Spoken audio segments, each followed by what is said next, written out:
The Greek Interpreter by Arthur Conan Doyle, 1859 to 1930. During my long and intimate acquaintance with Mr. Sherlock Holmes, I had never heard him refer to his relations, and hardly ever to his own early life. This reticence upon his part had increased the somewhat inhuman effect which he produced upon me, until sometimes I found myself regarding him as an isolated phenomenon, a brain without a heart, as deficient in human sympathy as he was preeminent in intelligence. His aversion to women and his disinclination to form new friendships were both typical of his unemotional character, but not more so than his complete suppression of every reference to his own people. I had come to believe that he was an orphan with no relatives living, but one day, to my very great surprise, he began to talk to me about his brother. It was after tea on a summer evening, and the conversation, which had roamed in a desultory, spasmodic fashion from golf clubs to the causes of the change in the obliquity of the ecliptic, came round at last to the question of atavism and hereditary aptitudes. The point under discussion was how far any singular gift in an individual was due to his ancestry and how far to his own early training. "In your own case," said I, "from all that you have told me, it seems obvious that your faculty of observation and your peculiar faculty for deduction are due to your own systematic training." "To some extent," he answered, thoughtfully. "My ancestors were country squires who appear to have led much the same life as is natural to their class. But none the less, my turn that way is in my veins, and may have come with my grandmother, who was the sister of Vernet, the French artist. Art in the blood is liable to take the strangest forms." "But how do you know that it is hereditary?" "Because my brother Mycroft possesses it in a larger degree than I do." This was news to me indeed. If there were another man with such singular powers in England, how was it that neither police nor public had heard of him? I put the question with a hint that it was my companion's modesty which made him acknowledge his brother as his superior. Holmes laughed at my suggestion. "Oh, my dear Watson," said he, "I cannot agree with those who rank modesty among the virtues. To the logician, all things should be seen exactly as they are, and to underestimate oneself is as much a departure from truth as to exaggerate one's own powers. When I say, therefore, that Mycroft has better powers of observation than I, you may take it that I am speaking the exact and literal truth." "Is he your junior?" "7 years my senior." "How comes it that he is unknown?" "Oh, he is very well known in his own circle." "Where, then?" "Well, in the Diogenes Club, for example." I had never heard of the institution, and my face must have proclaimed as much, for Sherlock Holmes pulled out his watch. "The Diogenes Club is the queerest club in London, and Mycroft one of the queerest men. He's always there from 5:15 to 7:50. It's 6 now, so if you care for a stroll this beautiful evening, I shall be very happy to introduce you to 2 curiosities." 5 minutes later we were in the street walking towards Regent's Circus. "You wonder," said my companion, "why it is that Mycroft does not use his powers for detective work. He is incapable of it." "But I thought you said—" "I said that he was my superior in observation and deduction. If the art of the detective began and ended in reasoning from an armchair, my brother would be the greatest criminal agent that ever lived. But he has no ambitions and no energy. He will not even go out of his way to verify his own solutions, and would rather be considered wrong than take the trouble to prove himself right.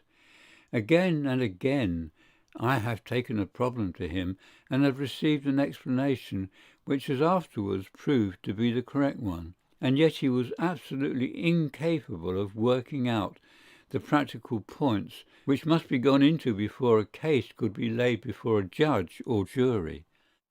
It is not his profession, then? By no means. What is to me a means of livelihood is to him the merest hobby of a dilettante. He has an extraordinary faculty for figures, and audits the books in some of the government departments. Mycroft lodges in Pall Mall, and he walks round the corner into Whitehall every morning and back every evening.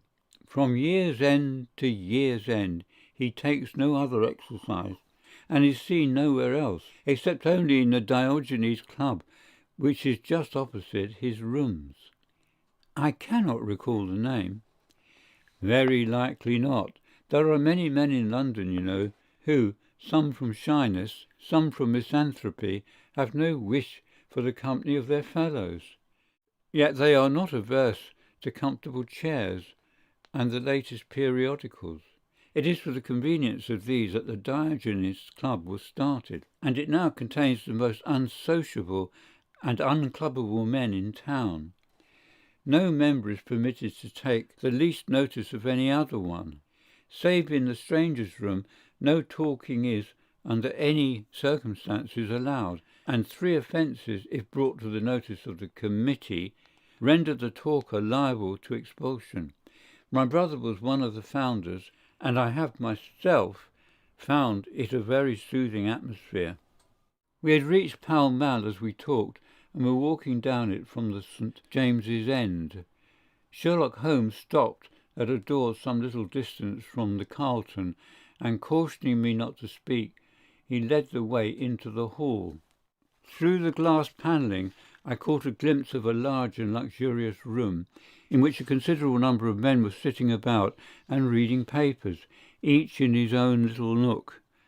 Holmes showed me into a small chamber which looked out into Pall Mall, and then, leaving me for a minute, he came back with a companion, whom I knew could only be his brother. Mycroft Holmes was a much larger and stouter man than Sherlock.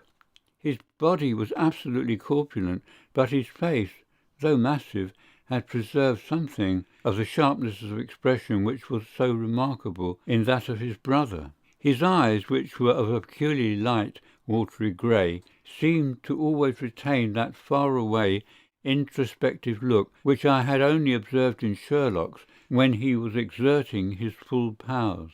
"I am glad to meet you, sir," said he, putting out a broad, fat hand, like the flipper of a seal. "I hear of Sherlock everywhere since you became his chronicler. By the way, Sherlock, I expected to see you round last week, to consult me over the Manor House case. I thought you might be a little out of your depth." "No, I solved it," said my friend, smiling. "It was Adams, of course." Yes, it was Adams. I was sure of it from the first. The two sat down together in the bow window of the club. "To anyone who wishes to study mankind, this is the spot," said Mycroft. "Look at the magnificent types. Look at these 2 men who are coming towards us, for example. The billiard marker and the other." "Precisely. What do you make of the other?" The 2 men had stopped opposite the window. Some chalk marks over the waistcoat pocket were the only signs of billiard which I could see in one of them. The other was a very small, dark fellow, with his hat pushed back and several packages under his arm. "An old soldier, I perceive," said Sherlock. "And very recently discharged," remarked the brother. "Served in India, I see. And a non-commissioned officer. Royal Artillery, I fancy," said Sherlock. "And a widower, but with a child." "Children, my dear boy, children." "Come," said I, laughing, "this is a little too much." "Surely," answered Holmes, "it is not hard to say that a man with that bearing, expression of authority, and sun-baked skin is a soldier, is more than a private, and is not long from India. That he has not left the service long is shown by his still wearing his ammunition boots, as they are called," observed Mycroft. Yet he had not the cavalry stride, yet he wore his hat on one side, as is shown by the lighter skin on that side of his brow. His weight is against his being a sapper. He is in the artillery. Then, of course, his complete mourning shows that he has lost someone very dear. The fact that he's doing his own shopping looks as though it were his wife. He has been buying things for children, you perceive. There is a rattle which shows that one of them is very young. The wife probably died in childbed. The fact that he has a picture book under his arm shows that there is another child to be thought of. I began to understand what my friend meant when he said that his brother possessed even keener faculties than he did himself. He glanced across at me and smiled. Mycroft took stuff from a tortoise-shell box and brushed away the wandering grains from his coat front with a large red silk handkerchief. "By the way, Sherlock," said he, "I have had something quite after your own heart, a most singular problem, submitted to my judgment. I really had not the energy to follow it up, save in a very incomplete fashion, but it gave me a basis for some pleasing speculation. If you would care to hear the facts—" "My dear Mycroft, I should be delighted." The brother scribbled a note upon a leaf of his pocket-book, and, ringing the bell, he handed it to the waiter. "I've asked Mr. Melas to step across," said he. "He lodges on the floor above me, and I have some slight acquaintance with him, which led him to come to me in his perplexity. Mr. Melas is a Greek by extraction, as I understand, and he is a remarkable linguist. He earns his living partly as interpreter in the law courts, and partly by acting as guide to any wealthy Orientals who may visit the Northumberland Avenue hotels. I think I will leave him to tell his very remarkable experience in his own fashion." A few minutes later we were joined by a short, stout man whose olive face and coal-black hair proclaimed his southern origin, though his speech was that of an educated Englishman. He shook hands eagerly with Sherlock Holmes, and his dark eyes sparkled with pleasure when he understood that the specialist was anxious to hear his story. "I do not believe that the police credit me.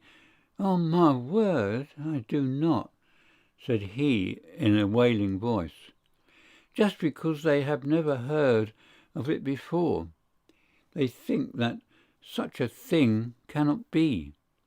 But I know that I shall never be easy in my mind until I know what has become of my poor man with the sticking-plaster upon his face." "I am all attention," said Sherlock Holmes. "This is Wednesday evening," said Mr. Melas. "Well, then, it was Monday night, only 2 days ago, you understand, that all this happened. I am an interpreter, as perhaps my neighbour there has told you. I interpret all languages, or nearly all, but as I am a Greek by birth and with a Grecian name, it is with that particular tongue that I am principally associated. For many years I have been the chief Greek interpreter in London, and my name is very well known in the hotels. It happens not unfrequently that I am sent for at strange hours by foreigners who get into difficulties, or by travellers who arrive late and wish my services. I was not surprised, therefore, on Monday night, when a Mr. Latimer, a very fashionably dressed young man, came up to my rooms and asked me to accompany him in a cab which was waiting at the door. A Greek friend had come to see him upon business, he said, and as he could speak nothing but his own tongue, the services of an interpreter were indispensable. He gave me to understand that his house was some little distance off in Kensington, and he seemed to be in a great hurry, bustling me rapidly into the cab when we had descended to the street. I say into the cab, but I soon became doubtful as to whether it was not a carriage in which I found myself. It was certainly more roomy than the ordinary four-wheeled disgrace to London, and the fittings, though frayed, were of rich quality. Mr. Latimer seated himself opposite to me, and we started off through Charing Cross and up the Shaftesbury Avenue. We had come out upon Oxford Street, and I had ventured some remark as to this being a roundabout way to Kensington, when my words were arrested by the extraordinary conduct of my companion. He began by drawing a most formidable-looking bludgeon loaded with lead from his pocket, and switching it backward and forward several times, as if to test its weight and strength. Then he placed it without a word upon the seat beside him. Having done this, he drew up the windows on each side, and I found to my astonishment that they were covered with paper so as to prevent my seeing through them. "I am sorry to cut off your view, Mr. Maylis," said he.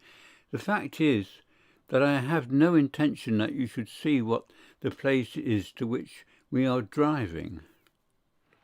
It might possibly be inconvenient to me if you could find your way there again." As you can imagine, I was utterly taken back by such an address. My companion was a powerful, broad-shouldered young fellow, and apart from the weapon, I should not have had the slightest chance in a struggle with him. "This is very extraordinary conduct, Mr. Latimer," I stammered. "You must be aware that what you are doing is quite illegal." "It is somewhat of a liberty, no doubt," said he, "but we will make it up to you. I must warn you, however, Mr. Maylis, that if at any time tonight you attempt to raise an alarm or do anything which is against my interests, you will find it a very serious thing. I beg you to remember that no one knows where you are, and that, whether you are in this carriage or in my house, you are equally in my power." His words were quiet, but he had a rasping way of saying them, which was very menacing. I sat in silence, wondering what on earth could be his reason for kidnapping me in this extraordinary fashion. Whatever it might be, it was perfectly clear that there was no possible use in my resisting, and that I could only wait to see what might befall. For nearly 2 hours we drove, without my having the least clue as to where we were going. Sometimes the rattle of the stones told of a paved causeway, and at others our smooth, silent course suggested asphalt. But, save by this variation in sound, there was nothing at all which could in the remotest way help me to form a guess as to where we were. The paper over each window was impenetrable to light, and a blue curtain was drawn across the glasswork in front. It was 7:15 when we left Pall Mall, and my watch showed me that it was 10 minutes to 9 when we at last came to a standstill. My companion let down the window, and I caught a glimpse of a low, arched doorway with a lamp burning above it. As I was hurried from the carriage, it swung open, and I found myself inside the house, with a vague impression of a lawn and trees on each side of me as I entered. Whether these were private grounds, however, or bona fide country was more than I could possibly venture to say. There was a coloured gas lamp inside, which was turned so low that I could see little save that the hall was of some size and hung with pictures. In the dim light I could make out that the person who had opened the door was a small, mean-looking, middle-aged man with rounded shoulders. As he turned towards us, the glint of the light showed me that he was wearing glasses. "Is this Mr. Maylis, Harold?" said he. "Yes." "Well done, well done. No ill will, Mr. Maylis, I hope, but we could not get on without you. If you deal fair with us, you'll not regret it, but if you try any tricks, God help you." He spoke in a nervous, jerky fashion, and with little giggling laughs in between, but somehow he impressed me with fear more than the other. "What do you want with me?" I asked. "Only to ask a few questions of a Greek gentleman who is visiting us, and to let us have the answers. But say no more than you are told to say, or," here came the nervous giggle again, "you had better never have been born." As he spoke, he opened a door and showed the way into a room which appeared to be very richly furnished, but again the only light was afforded by a single lamp, half turned down. The chamber was certainly large, and the way in which my feet sank into the carpet as I stepped across it told me of its richness. I caught glimpses of velvet chairs, a high white marble mantelpiece, and what seemed to be a suit of Japanese armour at one side of it. There was a chair just under the lamp, and the elderly man motioned that I should sit in it. The younger had left us, but he suddenly returned through another door, leading with him a gentleman clad in some sort of loose dressing gown, who moved slowly towards us. As he came into the circle of dim light, which enables me to see him more clearly, I was thrilled with horror at his appearance. He was deadly pale and terribly emacipated, with the protruding, brilliant eyes of a man whose spirit was greater than his strength. But what shocked me more than any signs of physical weakness was that his face was grotesquely criss-crossed with sticking plaster, and that one large pad of it was fastened over his mouth. "Have you the slate, Harold?" cried the older man, as this strange being fell, rather than sat down, into a chair. "Are his hands loose? Now, then, give him the pencil. You are to ask the questions, Mr. Maylis, and he will write the answers. Ask him first of all whether he is prepared to sign the papers." The man's eyes flashed fire. "Never," he wrote in Greek upon the slate. "On no condition?" I asked, at the bidding of our tyrant. "Only if I see her married in my presence by a Greek priest whom I know." The man giggled in his venomous way. "You know what awaits you, then?" "I care nothing for myself." These are samples of the questions and answers which made up our strange half-spoken, half-written conversation. Again and again I had to ask him whether he would give in and sign the documents. Again and again I had the same indignant reply. But soon a happy thought came to me. I took to adding on little sentences of my own to each question. Innocent ones at first, to test whether either of our companions knew anything of the matter, and then, as I found that they showed no signs, I played a more dangerous game. Our conversation ran something like this: "You can do no good by this obstinacy. Who are you?" "I care not. I am a stranger in London." "Your fate will be upon your own head. How long have you been here?" "Let it be so. 3 weeks." "The property can never be yours. What ails you?" "It shall not go to villains. They are starving me." "You shall go free if you sign." "What house is this?" "I will never sign." "I do not know." "You are not doing her any service." "What is your name?" "Let me hear her say so." "Kratides." "You shall see her if you sign." "Where are you from?" "Then I shall never see her." "Athens." Another 5 minutes, Mr. Holmes, and I should have wormed out the whole story under their very noses. My very next question might have cleared the matter up, but at that instant the door opened and a woman stepped into the room.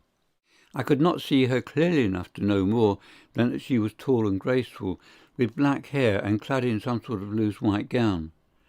"Harold," said she, speaking English with a broken accent, "I could not stay away longer. It is so lonely up there with only— Oh, my God, it is Paul." These last words were in Greek, and at the same instant the man, with a convulsive effort, tore the plaster from his lips, and screaming out, "Sophie, Sophie," rushed into the woman's arms.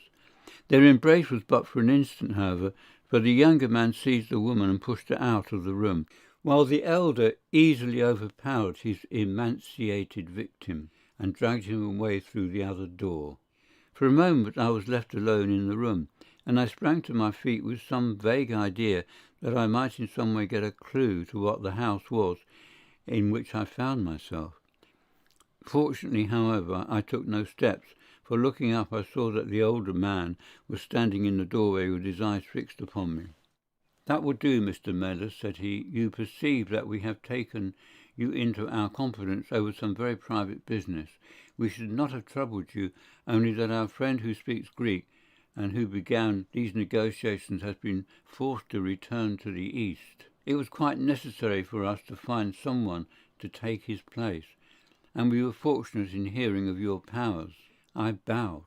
"There are 5 sovereigns here," said he, walking up to me, "which will, I hope, be a sufficient fee.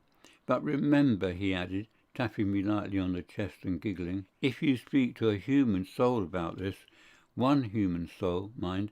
Well, may God have mercy upon your soul. I cannot tell you the loathing and horror with which this insignificant-looking man inspired me. I could see him better now as the lamplight shone upon him. His features were peaky and sallow, and his little pointed beard was thready and ill-nourished. He pushed his face forward as he spoke, and his lips and eyelids were continually twitching like a man with St. Vitus's dance. I could not help thinking that the strange, catchy little laugh was also a symptom of some nervous malady. The terror of his face lay in his eyes, however, steel grey and glistening coldly, with a malignant, inexorable cruelty in their depths. "We shall know if you speak of this," said he. "We have our own means of information. Now you will find the carriage waiting, and my friend will see you on your way." I was hurried through the hall and into the vehicle, again obtaining that momentary glimpse of trees and a garden. Mr. Latimer followed closely at my heels, and took his place opposite me without a word. In silence we again drove for an interminable distance with the windows raised, until at last, just after midnight, the carriage pulled up. "You will get down here, Mr. Maylis," said my companion. "I'm sorry to lead you so far from your house, but there is no alternative.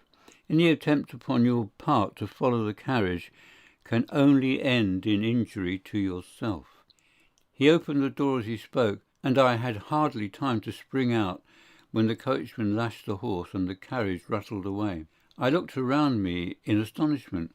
I was on some sort of a heathy common, mottled over with dark clumps of furze bushes. Far away stretched a line of houses, with a light here and there in the upper windows. On the other side I saw the red signal lamp of a railway. The carriage which had brought me was already out of sight. I stood gazing round and wondering where on earth I might be, when I saw someone coming towards me in the darkness. As he came up to me I made out that he was a railway porter. "Can you tell me what place this is?" I asked. "Wandsworth Common," said he. "Can I get a train into town?" "If you walk on a mile or so to Clapham Junction," said he, "you'll just be in time for the last to Victoria." So that was the end of my adventure, Mr. Holmes. I do not know where I was, nor whom I spoke with, nor anything save what I have told you. But I know that there is foul play going on, and I want to help that unhappy man if I can. I told the whole story to Mr. Mycroft, Holmes, next morning, and subsequently to the police. We all sat in silence for some little time after listening to this extraordinary narrative.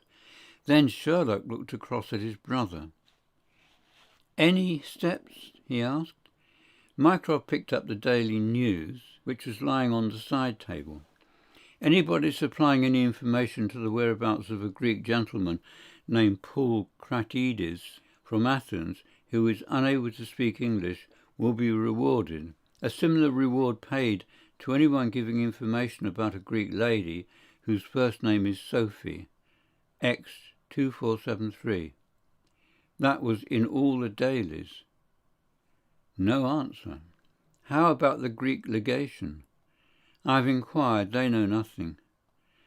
"A wire to the head of the Athens police, then?" "Sherlock has all the energy of the family," said Mycroft, turning to me. "Well, you take the case up by all means, and let me know if you do any good." "Certainly," answered my friend, rising from his chair. "I'll let you know, and Mr. Maylis also.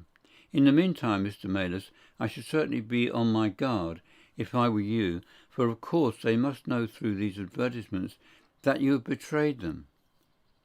As we walked home together, Holmes stopped at a telegraph office and sent off several wires. "You see, Watson," he remarked, "our evening has been by no means wasted. Some of my most interesting cases have come to me in this way through Mycroft. The problem which we have just listened to, although it can admit of but one explanation, has still some distinguishing features. You have hopes of solving it? Well, knowing as much as we do, It will be singular indeed if we fail to discover the rest. You must yourself have formed some theory which will explain the facts to which we have listened. In a vague way, yes. What was your idea, then? It seemed to me to be obvious that this Greek girl had been carried off by the young Englishman named Harold Latimer. Carried off from where? Athens, perhaps? Sherlock Holmes shook his head. This young man could not talk a word of Greek. The lady could talk English fairly well. Inference that she had been in England some little time, but he had not been in Greece. Well, then, we will presume that she has come on a visit to England, and that this Harold has persuaded her to fly with him. That is more probable. Then the brother, for that I fancy must be the relationship, comes over from Greece to interfere. He imprudently puts himself into the power of the young man and his older associate. They seize him and use violence towards him in order to make him sign some papers to make over the girl's fortune, of which he may be trustee, to them. This he refuses to do. In order to negotiate with him, they have to get an interpreter, and they pitch upon this Mr. Melas, having used some other one before. The girl is not told of the arrival of her brother, and finds it out by the merest accident. "Excellent, Watson," cried Holmes. "I really fancy that you are not far from the truth. You see that we hold all the cards, and we've only to fear some sudden act of violence on their part. If they give us time, we must have them. But how can we find where this house lies?" "Well, if our conjecture is correct and the girl's name is or was Sophie Kratides, we should have no difficulty in tracing her. That must be our main hope, for the brother is, of course, a complete stranger. It is clear that some time has elapsed since this Harold established these relations with the girl. Some weeks, at any rate, since the brother in Greece has had time to hear of it and come across. If they have been living in the same place during this time, it is probable that we shall have some answer to Mycroft's advertisement." We had reached our house in Baker Street while we had been talking. Holmes ascended the stair first, and as he opened the door of our room, he gave a start of surprise. Looking over his shoulder, I was equally astonished. His brother Mycroft was sitting smoking in the armchair.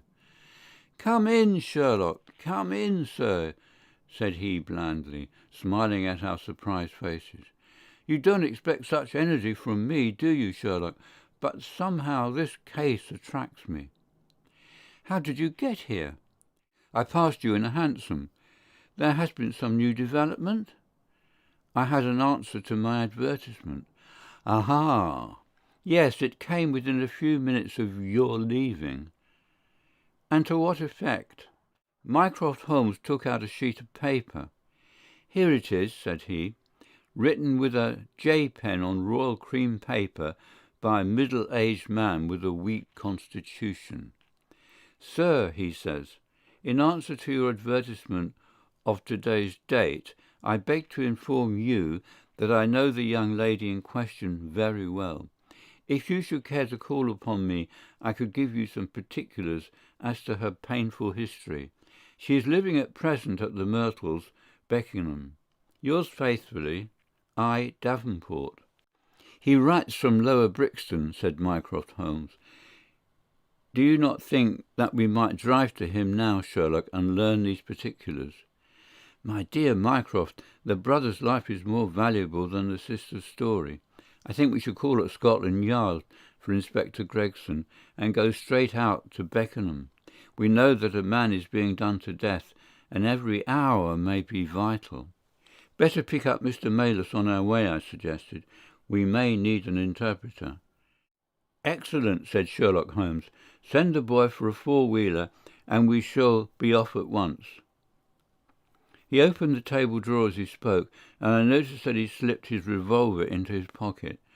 "Yes," said he, in answer to my glance, "I should say from what we have heard that we are dealing with a particularly dangerous gang.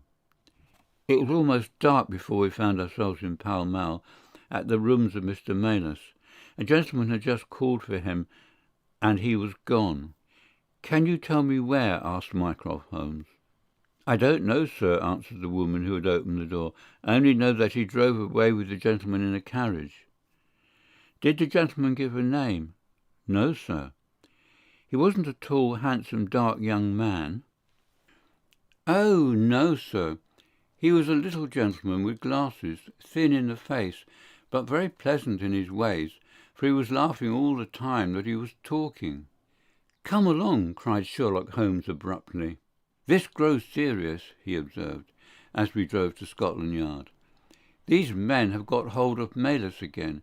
He is a man of no physical courage, as they are well aware from their experience the other night. This villain was able to terrorize him the instant that he got into his presence. No doubt they want his professional services, but, having used him, they may be inclined to punish him for what they will regard as his treachery. Our hope was that, by taking train, we might get to Beckenham sooner than the carriage. On reaching Scotland Yard, however, it was more than an hour before we could get Inspector Gregson and comply with the legal formalities which would enable us to enter the house. It was 10:15 before we reached London Bridge, and 10:30 before the four of us alighted on the Beckenham platform. A drive of half a mile brought us to the Myrtles, a large dark house standing back from the road in its own grounds. Here we dismissed our cab and made our way up the drive together. "The windows are all dark," remarked the inspector. "The house seems deserted." "Our birds are flown and the nest empty," said Holmes. "Why do you say so?"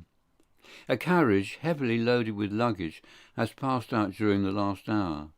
The inspector laughed. "Ha, ha! I saw the wheel tracks in the light of the gate lamp. But where does the luggage come in?" "You may have observed the same vehicle tracks going the other way, but the outward bound ones are very much deeper, so much so that we can say for a certainty that there was a very considerable weight on the carriage." "You get a trifle beyond me there," said the inspector, shrugging his shoulder.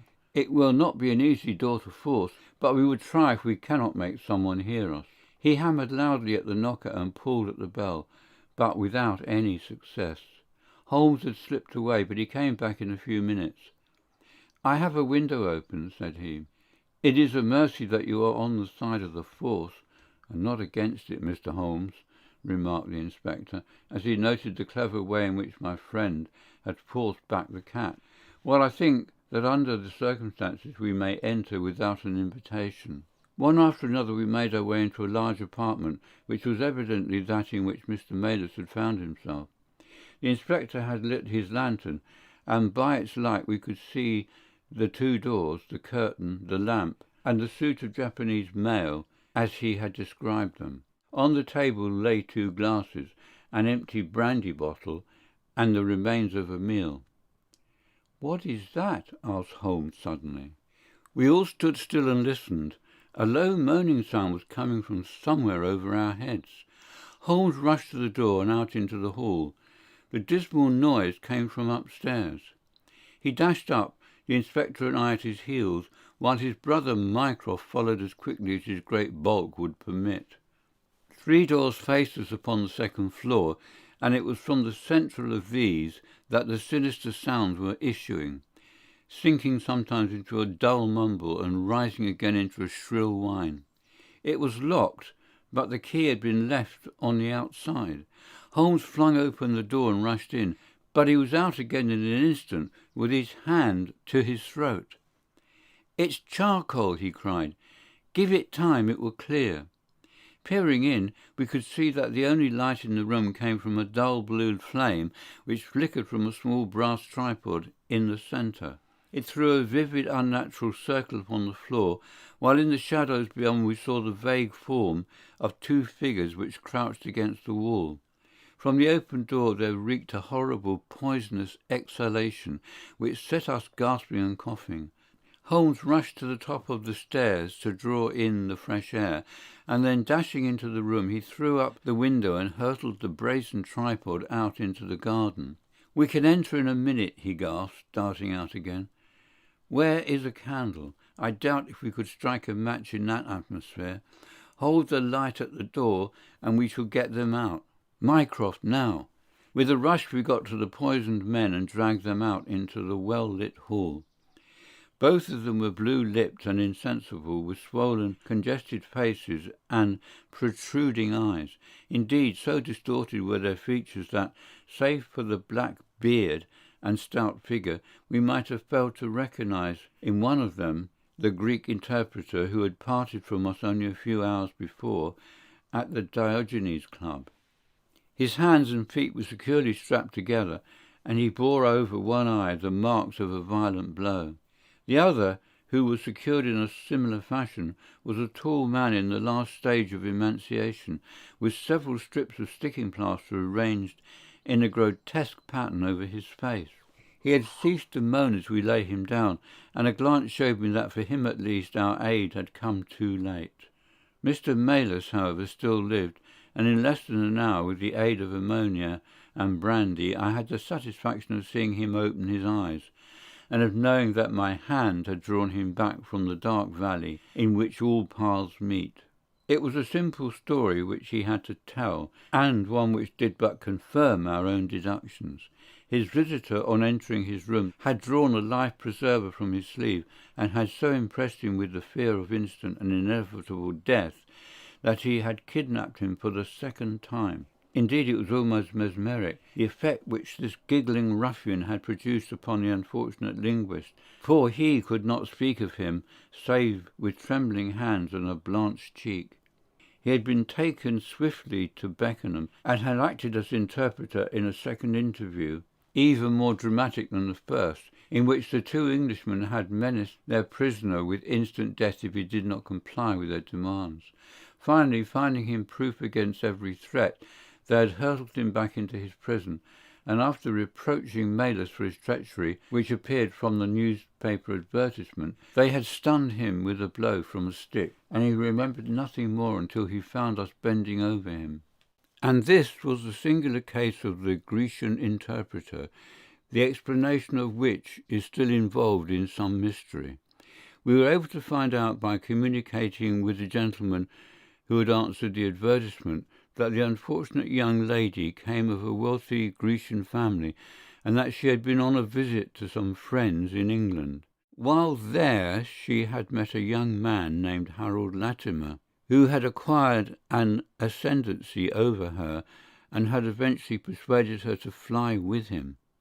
Her friends, shocked at the event, had contented themselves with informing her brother at Athens, and had then washed their hands of the matter. The brother, on his arrival in England, had imprudently placed himself in the power of Latimer and of his associate, whose name was Wilson Kemp, a man of the foulest antecedents. These two, finding that through his ignorance of the language he was helpless in their hands, had kept him a prisoner, and had endeavoured by cruelty and starvation to make him sign away his own and his sister's property.